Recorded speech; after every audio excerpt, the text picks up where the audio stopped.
Shalom, welcome once again to our channel, to this free course on the Mishnah, which is the key to interpreting the Bible. The Mishnah is the teaching that was passed down from father to son, from teacher to disciple, from generation to generation, until it reaches us as a compendium of different sections called the Mishnah, a teaching in its original Hebrew language. I remind you that this is Abel Flores. I am a journalist who has been passionate about biblical and mystical themes for over 2 decades, and in this course, I offer you the opportunity to gain an academic understanding of the context of ancient texts. I also remind you that my work is that of a researcher, a humble journalist, and I am not here to be a spiritual guide or represent any doctrine or community. My commitment is to try, within my limitations, to tell you how ancient extra-biblical and post-biblical teachings give us a more general overview for understanding the already complicated biblical text. Now, let's summarize last class. When we begin chapter 2 of this first volume, we are studying parashah blessings. The topics covered in Mishnah Berakhot chapter 2, teaching 1 were, fundamentally, what is intention, in Hebrew, kavanah?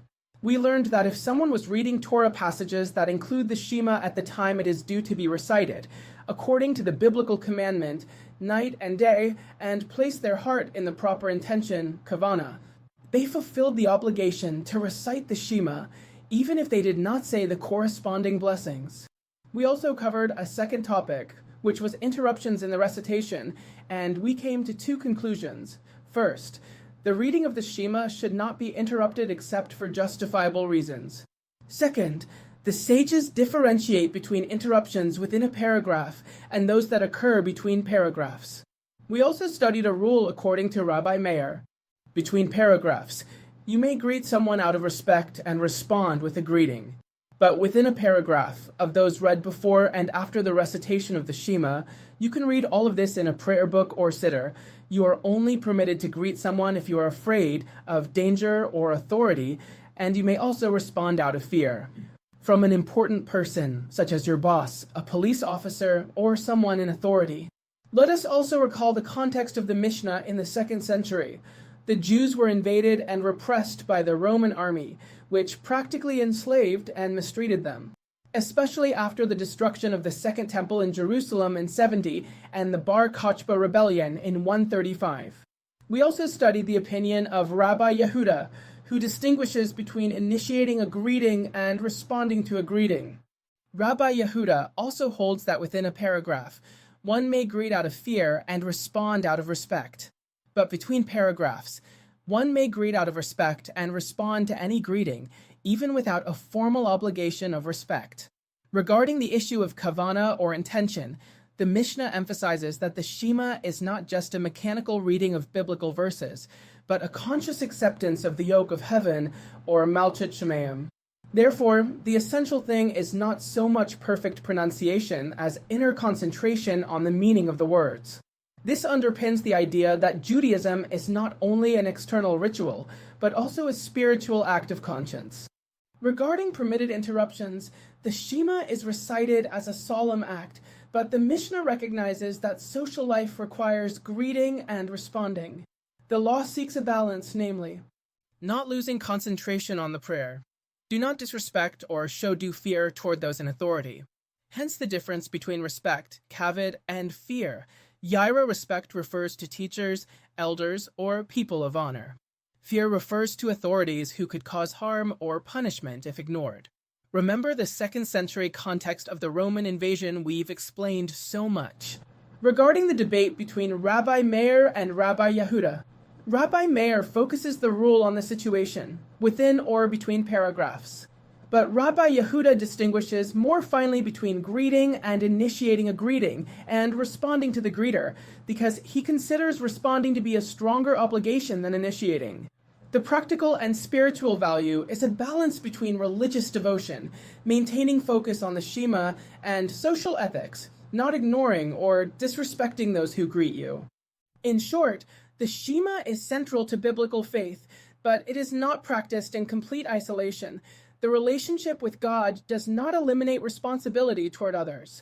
Remember that the 2 most important commandments of the Torah are the Shema as belief in God and loving your neighbor as yourself. Now, we come to our class today. Mishnah Berakhot chapter 2, teaching 2. It reads as follows. Between paragraphs, one may ask a question out of respect to another person and respond. In the middle of the paragraph, one may ask a question out of fear to someone of greater authority and respond out of respect. These are considered the intervals between paragraphs, between the first blessing and the second, between the second and the Shema, between the Shema and it shall be, if they hear V'heya im Shemoa, between V'heya im Shemoa and he said, VaYomer, and between VaYomer and true and firm, Emet veyatziv. These are the words of Rabbi Yehudah. Rabbi Yehudah ben Korcha said, why does the paragraph of the Shema precede that of V'heya im Shemoa? So that he may first accept upon himself the yoke of the kingdom of heaven, God's sovereignty, and then accept upon himself the yoke of the commandments. And why does V'heya im Shemoa precede VaYomer? Because V'heya im Shemoa applies both day and night, while VaYomer only applies during the day. Below, we will give a complete, detailed, and in-depth explanation of this Mishnah, Berakhot 2:2. What does this Mishnah regulate? The Mishnah we studied establishes two things.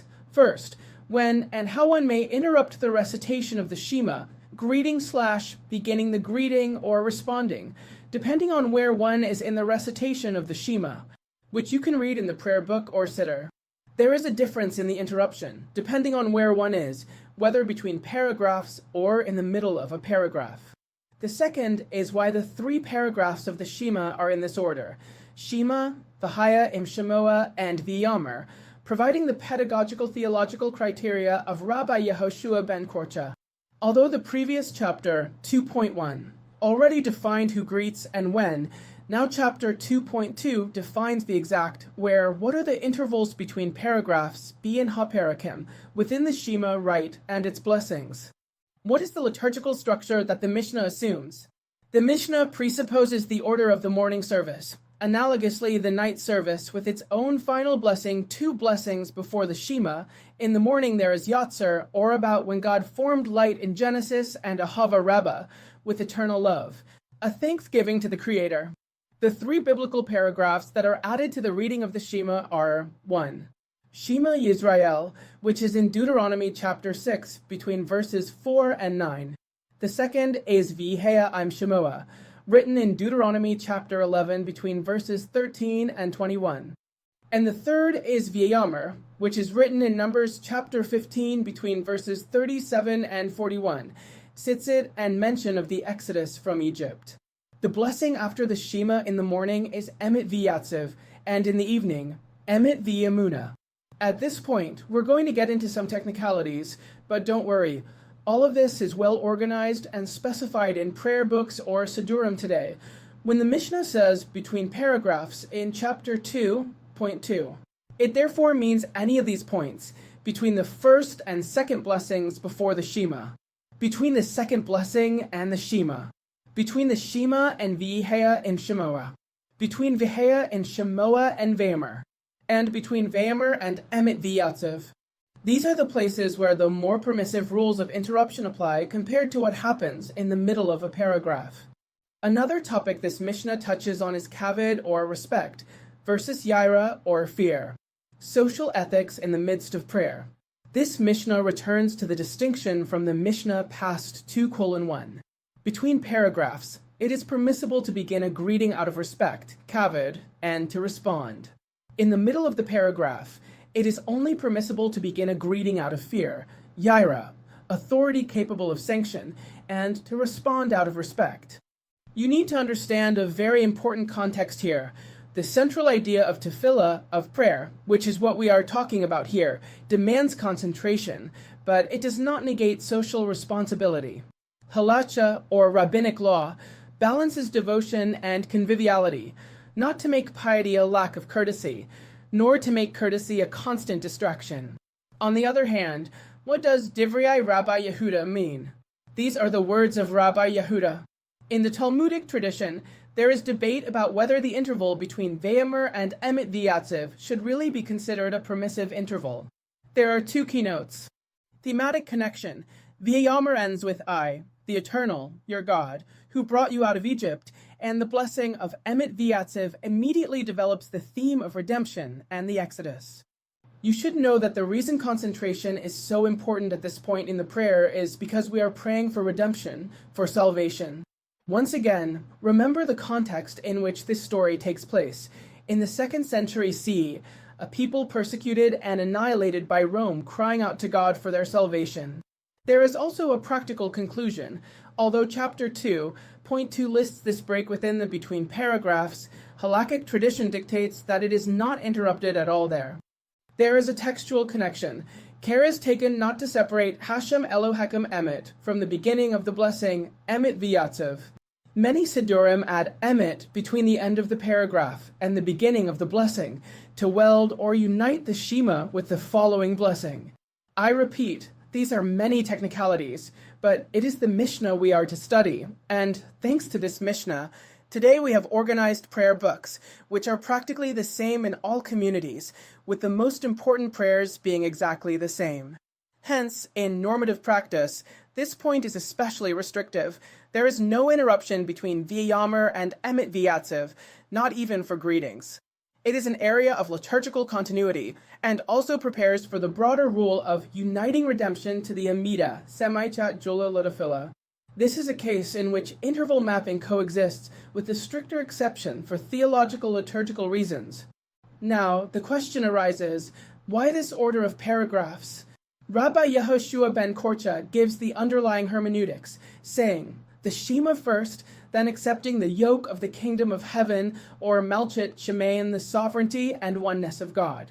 2 is Vihea im Shemoa, then accepting the yoke of the commandments for practical obedience, because without commandments there is no help, no merit. And 3, VaYomer at the end, which deals with tzitzit, the observance of which, not the reading, applies during the day, when the sun is shining. That is why it is placed after a paragraph that does apply day and night. Here's an important nuance about the night. Although the mitzvah commandment of tzitzit is daytime, the custom is to read VaYomer also at night, due to the mention of the Exodus from Egypt it contains. After reviewing all these rules, which are quite technical, it is up to us to conclude and learn something very important. The Mishnah demonstrates a mature religious ethic. Tefillah, or prayer, does not authorize social impassivity. Respect and, if necessary, fear of authority remain in effect even at the devotional climax of prayer. At the same time, devotion has its non-negotiable core, certain liturgical continuities, especially the reading of the Shema itself, that phrase, that prayer, that text. There is no greeting there, because in those few seconds you are face to face with the Creator. That is why you close your eyes and cover your hands, because the divine presence manifests itself, or could manifest itself. The Mishnah isn't prohibiting its nighttime reading, but rather explaining the reason for the order. The normative content of tzitzit is daytime. What is the spiritual pedagogy in these 3 steps? The sequence teaches a method. Number 1, conscience and faith, recognizing who God is. That is the Shema. Number 2, commitment and obedience, accepting His will. Vihea im Shemoa. And that will of God is accepted by listening, hence the use of the Hebrew verb lishmoa. Listen to what, if the Bible is already written? Well, listen to the oral tradition. That's what we're talking about here. And number 3, concrete application, a paradigmatic example, tzitzit, that recalls the covenant and the Exodus, VaYomer. This is a formative itinerary, from theological principle to ethical discipline, and from there to the tangible symbol that binds memory to the body, tzitzit. Now we're going to study something very important. Why do people close their eyes and cover them with their hands at the exact moment they declare the Shema? Have you ever wondered why thousands of people, every morning and every night, cover their eyes with their hands and murmur, Shema Israel, in low voices? What are they hiding? What are they protecting themselves from? Or what do they not want to see? It's not a random gesture. It's not a meaningless tradition. It's a scene that might seem insignificant until you understand what's behind it. And when you understand it, you can't look at the act of covering one's eyes the same. Literally. Before continuing, we invite you to subscribe to our channel, like this video, and share it with those who seek to understand the world from a different perspective. Thank you for being part of this community that doesn't settle for the superficial, the Codigo Abel community. With special thanks to the person speaking to you, Abel Flores. We continue. It all begins with a seemingly simple image. Rabbi Yehudah Hanasi, a monumental figure in the Mishnah, passed his hand over his face upon accepting the yoke of the kingdom of heaven. This is how the Talmud relates it in Tractate Berachot 13v. It wasn't a nervous tic. It was a declaration, a physical way of saying, I am present, I am aware, I am accepting something greater than myself. From there to halakhic codification, there is only one step. The Shulchan Aruch in Arachim 61:5 takes it as a normative practice, covering one's eyes while reciting the first verse of the Shema. Why? To avoid being distracted, to avoid looking at something else, to avoid interrupting, to achieve kavana, that powerful word that means concentration, intention, meaning, direction. So far, so good. Practical, functional, logical. But that's all? Well, no. We're just opening the door. Rishonim like the Ritva or the Rosh explain it from a functional point of view. Yes, the world distracts, and covering the eyes helps. Rabbi Yehudah and Rav Haijayan, on the other hand, add a symbolic layer. There were those who, while proclaiming divine sovereignty in 6 directions, east, west, north, south, up, and down, would move their eyes in each one, and that was strange. Striking, liable to ridicule. So Rabbi Yehudah would cover his eyes, not for himself, for others. Which brings us to an uncomfortable question. How many of our religious practices are genuine, and how many are designed to avoid the gaze of others? But let's go back, because this doesn't end with halacha. It couldn't end there. On the theological and midrashic level, the gesture takes on an existential dimension. Closing your eyes while proclaiming Hashem Echad or God is one isn't just to avoid looking at your cell phone or at the child running around the synagogue. It's because what you see lies, or at least it confuses. The Arizal, in his mystical teachings, tells us that it's not just any hand. It's the right hand, because the right represents chesed, mercy, while the left, din, judgment. In other words, even the smallest gesture has a hidden code. Some even place their fingers in a specific way, forming the letters of the name Shaddai above their eyes. Necessary? No. Oh. Mandatory? No. Poetically charged with meaning? Definitely. Because what is at stake in those seconds of Shema, with eyes covered, is much more than a concentration technique. It is a theological act, a scandalous statement. Nothing exists outside of him. The world seems multiple. It seems broken. It seems contradictory. Suffering, chaos, injustice. But the Shema affirms something else. Unity. Wholeness. The oneness of God. Even if you don't see it. Even if everything visible screams otherwise. So you cover your eyes. Because to say Hashem Echad honestly, you have to stop looking for a second. You have to choose to trust in what cannot be seen. Sounds like a leap of faith. Exactly. And that leap, uncomfortable, radical, challenging, must be made twice a day. Some rabbis, modern and ancient, explain it even more harshly. We cover our eyes because we still don't see how evil transforms into good, because we are still in darkness. But we affirm that there is light, even if we are blind. Painful? Yes. Immature? Not at all. It's the kind of faith that isn't easily earned. And as if this weren't enough, the Kabbalists complicate everything. Nothing. Not my pain. Not my fear. Not my skepticism. Of course, then comes real life. And real life has variations, exceptions, interpretations.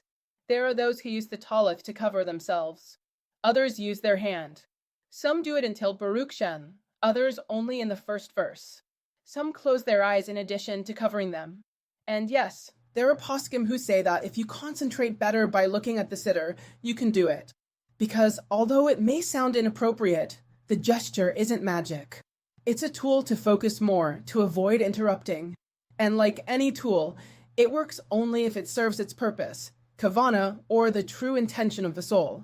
Even the blind, yes, they're responsive for this, are not obligated if the act doesn't improve their concentration. Because this isn't about performing empty gestures. It's about meaning. It's about presence. It's about awareness. But are we really aware? Or do we cover our eyes so we can see nothing but God or ourselves? That moment of the Shema, when everything goes dark and you say, Echad, is also a mirror. An uncomfortable one. One you can't look into with your eyes open. Because maybe, if you did, you'd see things you don't want to see. As if your faith is automatic. As if your gestures are hollow. As if you're repeating words you don't mean. As if you cover your eyes, but you don't see either with them or without them. So, the next time you recite the Shema and you cover your eyes, think about it and feel it. Because that minimal gesture, that palm over your face, is a silent rebellion. A scandalous affirmation. An intimate act of protest against the appearance of the material world, which is full of vanities. And also, if you're honest, the Shema is above all an act of hope for a better world when the kingdom of heaven comes to earth. If you made it this far, thank you. Truly. Thank you for staying, for listening, for thinking. If this content resonated with you, we invite you to subscribe to the channel, leave a like, share it, and become part of this critical community that grows every day. This is with gratitude, as always, Abel Flores. See you in the next video.